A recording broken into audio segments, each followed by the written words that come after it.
Uhari gani mtazamaji wa Master Voice Online TV, usisahau kusubscribe, kulike, kucomment na kushare. Bwana, kufuatia hotuba ya Waziri Mkuu wa Jamhuri ya Muungano wa Tanzania Dr. Mwigulu Lameck Nchemba kule mkoani Songwe aliyoitoa kuhusiana na swala zima la wananchi kususia kazi za wasanii au zile show zao, hapa Boniface Mwabukusi katika ukurasa wake wa X leo amemjibu Mwigulu Nchemba. Anasema, tuweke nguvu kwenye mambo ya msingi. Sidhani kama vijana wanasusia wasanii kwa kuipigia kampeni CCM kama ambavyo baadhi ya viongozi wanajaribu kupotosha. Sababu kubwa inayotolewa na vijana kwa kususia wasanii ni kufuatia vitendo vyao vya kufumbia macho, vitendo vya mauaji makubwa ya raia wasiokuwa na silaha, wakiwemo wanawake na watoto, na kutoa kauli za kubeza malalamiko ya vijana kuhusu watu kutekwa, kupotezwa,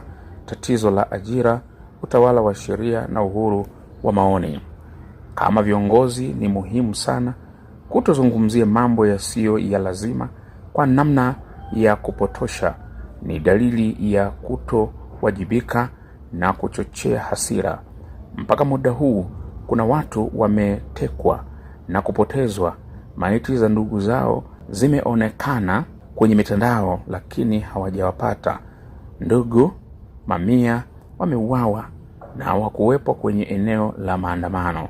Maelfu wamejeruhiwa kwa silaha za moto.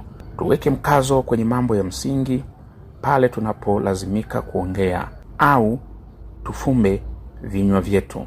Ni haki zaidi, hasa pale ambapo bado hatujakubali kuwajibika. Haki, ukweli na uwajibikaji vitaliponya taifa. BAK Mwabukusi.